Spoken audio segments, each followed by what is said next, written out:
Horace. Drücke A. Ja, und damit ein herzliches Willkommen zu einem neuen Let's Play hier auf diesem Channel. Wir spielen Horace. Und das Einzige, was ich über das Spiel weiß, ist, dass es im Pixel-Look gehalten ist. Ich habe überhaupt keine Ahnung, was auf mich zukommt. Wir starten also blind rein und drücken einfach mal wie befohlen A und sagen neues Spiel starten. So, kein Speicherstand, ja.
Wir sind also Horace, der Roboter, und werden scheinbar jetzt verfrachtet. Wohin? Wissen wir jetzt natürlich noch nicht, aber das werden wir schon gleich sehen. Ich bin mal gespannt.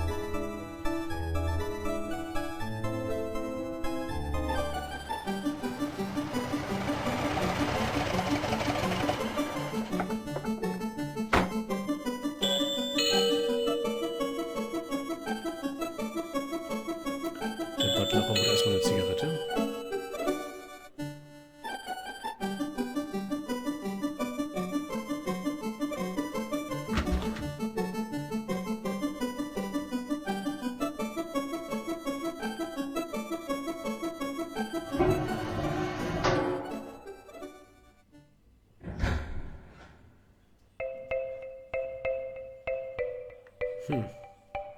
Okay, also.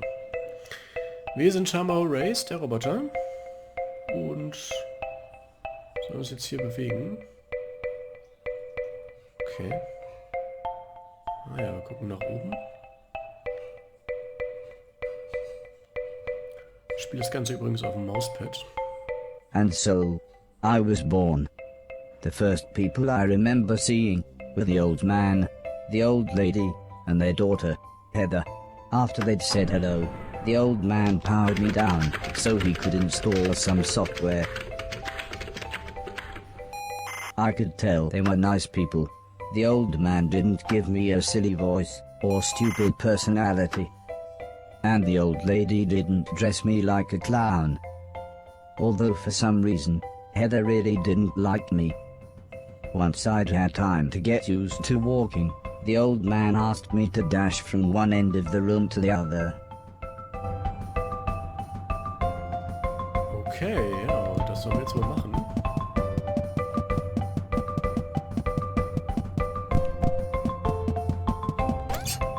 Okay, dann können wir springen. Next, the old man spent a couple of hours building some wooden platforms. He said he wanted me to jump up them, but I must admit, I was scared. It wasn't until I saw Heather and her mother happily climbing up them that I decided it might be okay. Und mir gefällt jetzt schon die Musik, das Game an sich. Der Soundtrack gefällt mir jetzt schon wunderbar. Das ist ganz großartig. Echt gut.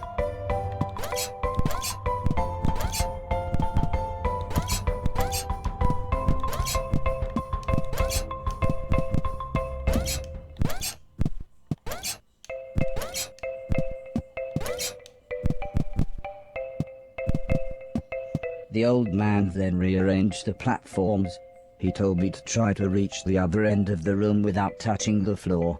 Heather said, the floor's made of lava.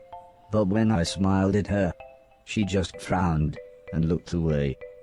The old lady arranged some pillows and blankets. She said it was in case I fell, but I think she just wanted it to look more like lava. Süß.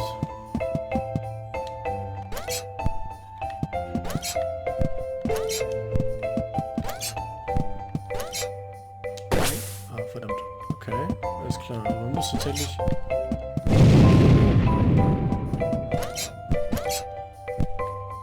Okay, man hält A. Alles klar.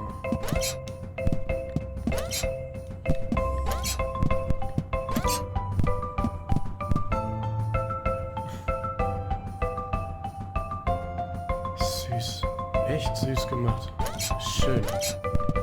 Echt süß gemacht. Kann ich mich umgucken? Nee, kann ich nicht.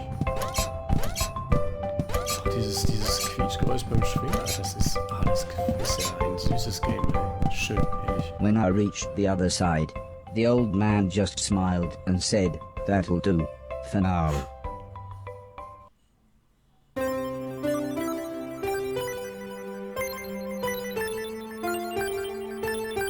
Kapitel 1, erste Schritte.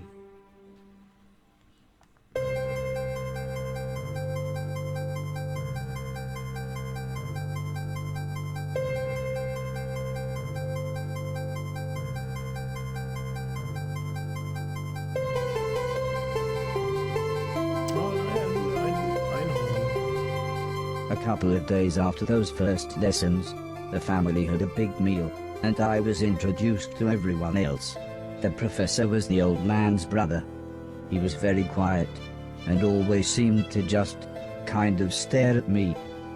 He had lived with the old man for 5 years. The house was so huge they barely saw each other.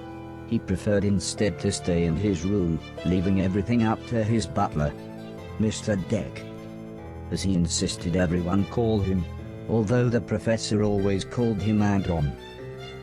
For a while, he called me the yellow bastard, but the old man made him stop, as he thought it sounded racist.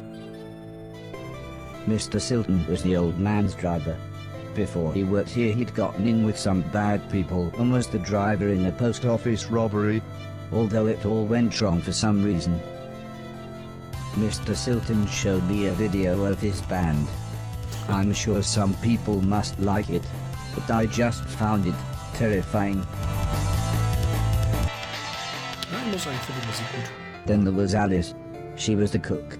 She was a nice old lady. When she was younger, she had been a TV chef. Then, years later, she had a small part in Coronation Street. Mr. Silton said, before she worked for the old man, Alice was quite a hoarder. She kept old newspapers and bicycles, and something about a poo in a shoebox. The next morning, the old man gathered everyone together to show them what I was capable of. "What else does he do?" asked Mr. Silton. The old man smiled. "He can help around the house." "Could he help me with my newspaper collecting?" asked Alice. "I'm not sure that's a good idea," said the old lady, "but he can do all sorts of jobs." "Yeah," said Mr. Silton, "shove a stick up his ass and he can do Deck's job." Now, said the old man, "we have company," pointing to some important-looking people. 2 large men, both called Gary, set up what the old man referred to as lasers.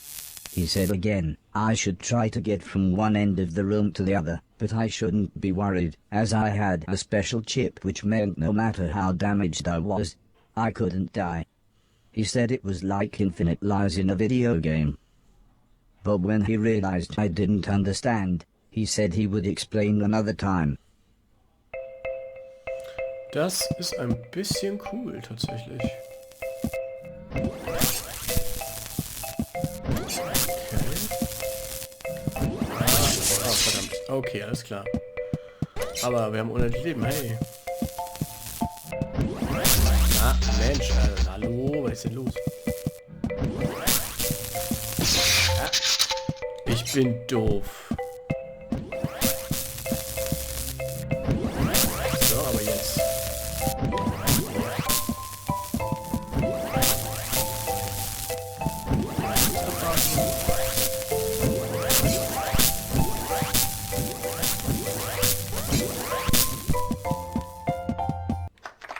Everybody clapped, except the important-looking men. "Not exactly a cold, calculated killer, is it?" said the man in black. The man in grey laughed. "What kind of artificial intelligence was that?" he asked. "Move right, unless there's something in the way." Okay, said the old man. He turned to me and whispered, "They're going to make it quite a bit tougher. But I'm sure you'll be fine.